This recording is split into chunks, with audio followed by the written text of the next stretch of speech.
Your compass needle just spins. Not twitches. Spins. A frantic, aimless circle. Your phone's map is a blur of useless lines. You are standing on a planet that is forgetting itself. Let me throw something at you. Earth's magnetic field isn't just for compasses. It's a shield. A 40,000-kilometer wide force field bending from the planet's molten core. It deflects the solar wind, a supersonic river of charged particles from the sun. Without it, our atmosphere gets stripped away. Mars knows this. Mars is a dead rock because of this. Here's the thing. That field is generated by the churn of liquid iron in the outer core. Think of it as a planetary-scale dynamo. And right now, in this scenario, that dynamo is seizing. Not weakening. Not shifting politely. It is entering a terminal death spiral. The first sign isn't dramatic. It's a data point. Satellites measuring the field strength see a drop. Not a gradual decline. A cliff. A 5% plunge in a month. Then Zen present. The computer models flicker red. The algorithms designed to predict magnetic shifts just output error codes. The North Magnetic Pole, which has been sprinting across the Arctic for decades, doesn't just change direction. It stalls. Then it starts backtracking. Then it begins to loop. Small, tight circles over the Canadian tundra. A drunk staggering in place. This is the prelude. The pole's last confused breath. Now, the invisible umbrella tears.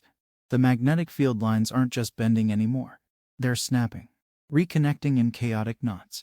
You know those old sci-fi force fields that flicker and fail? That's our planet. Massive gaps, called cusps, rip open over the Atlantic, the Pacific. These are direct holes to space. And the solar wind doesn't politely knock. It evacuates. It hits the upper atmosphere like a sandblaster. Not a metaphor.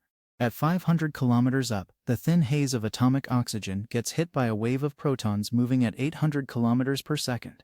The energy transfer is immediate, violent, thermal. The gas doesn't just heat up. It ignites. Molecules are torn apart, electrons sheared off in a global light show. The sky catches fire. Not at the poles. Everywhere. Auroras, usually confined to polar latitudes, erupt over Tokyo. Over Mumbai. Over your backyard. A shimmering, menacing green curtain from horizon to horizon. It's beautiful for about 8 seconds. Then the radio goes dead. Not static. Dead. The ionosphere, that reflective layer that bounces AM and shortwave signals around the globe, is being ionized into a thick, opaque plasma. All long-distance communication winks out. Every airplane crossing an ocean loses contact with the ground.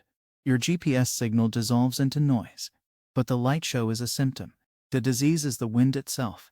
With the magnetic shield down, the solar wind starts physically pushing on the atmosphere. Think of it as a cosmic hose blasting the air off a table. The exosphere, the outermost layer, is the first to go. It simply gets blown away into the void. The pressure begins to drop. Not evenly. A localized low-pressure vortex forms over the newly opened cusp in the Atlantic. Your ears pop. Not the gentle pop of an airplane. A sharp, painful crack as the pressure in your middle ear equalizes violently. Outside, the barometer is in freefall. Birds stop singing. They just fall out of the sky, disoriented, their internal magnetic navigation utterly scrambled. Your dog whines, paws at its ears. You feel a headache forming behind your eyes, a deep, tectonic throb. That's the increased radiation hitting your brain. Let's talk about the radiation. Because this is where the body horror starts. Without the magnetic field, the full spectrum of cosmic and solar radiation hits the troposphere, the air you breathe. The high-energy protons tear through the atmosphere, colliding with nitrogen and oxygen nuclei.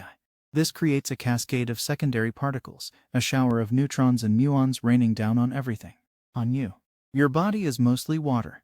Radiation splits water molecules. Inside your cells, hydroxyl radicals form. They're chemical shrapnel. They shred DNA.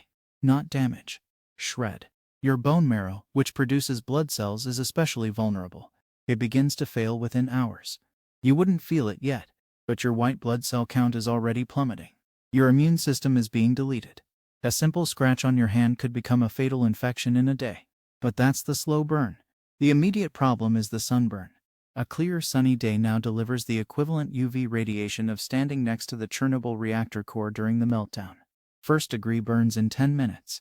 Second degree in 30. Your skin reddens, blisters, peels in real time. Sunscreen is a joke. It's like using a sheet of paper to stop a bullet. And your eyes. Looking at the sky, even through clouds, becomes an act of self-harm. Retinal burns. Cataracts forming in days, not decades. Now, the compass points nowhere. The field is now so weak and tangled that it provides no consistent direction. Migratory animals are the first to fully break. Whales beach themselves by the hundreds, their internal maps a smear of nonsense. Monarch butterflies erupt into chaotic spirals and die. Homing pigeons circle their lofts until they drop from exhaustion. Human systems fail next.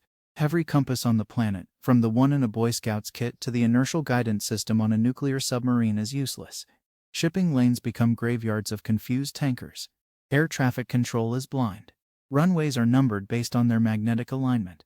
09 means 90 degrees from magnetic north. When north is in 5 places at once, every runway designation is wrong. A plane landing in a crosswind it cannot calculate, guided by instruments lying to it, is a metal coffin. Then, the grid goes dark. Here's where the domestic contrast kicks in. You're not watching this on a screen.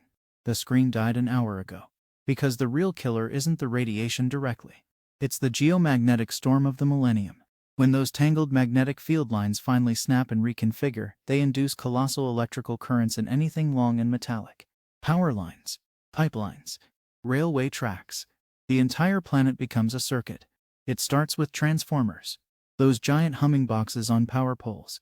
The fluctuating magnetic field induces a current in their copper windings that their insulation cannot handle. They don't just fail. They explode, one by one. Then in cascading waves, substations erupt in blue-white arcs of plasma. The grid isn't switched off. It is physically shredded. A continent goes black in 90 seconds. But the current needs to go somewhere. It finds your house. It surges through the wiring in your walls. Every device plugged in, your phone charger, your fridge, your modem, bursts into flames with a sharp pop and the smell of ozone and melting plastic. Your kitchen isn't dark. It's on fire. The eggs in your counter? Irrelevant. The copper pipes in your walls are carrying enough current to electrocute you if you touch a faucet. The silence that follows is the loudest thing you've ever heard. No hum of transformers. No distant traffic. Just the crackle of fires, the moan of the wind, and the relentless silent rain of radiation. This is the silent reckoning. Civilization doesn't end with a bang. It ends with a brownout that never ends. No water pumps. No sewage treatment. No refrigeration for medicine or food. Within a week, the cities stink of death and burning. Society reverts to its most basic, brutal physics, thermonuclear fission. Because the final, grim joke is the nuclear reactors. They require constant, stable power to run cooling pumps. When the grid fails, they switch to diesel generators. But those generators need fuel deliveries that will never come. When they run dry, the cores overheat. Meltdown. Not one. Every single one of the 440 reactors worldwide. A chain of silent, invisible dirty bombs adding their own radioactive isotopes to the solar cocktail already poisoning the sky. So you're left with a planet where the air is slowly being stolen, the ground is electrically hostile, the water is poisonous, and the very light from the sky cooks you alive. There is no rebuilding. There is no after. The technological ladder has been kicked out from under us, and the atmosphere we need to climb back up is bleeding into space. The death spiral isn't a pole flip. It's a system collapse. The dynamo stops. The field winks out. And Earth, the blue marble, becomes just another rusty rock in the solar wind, its story etched in the faint, fading scars of its dead cities. If you enjoyed this, like the video, drop a comment, and subscribe so you don't miss the next one.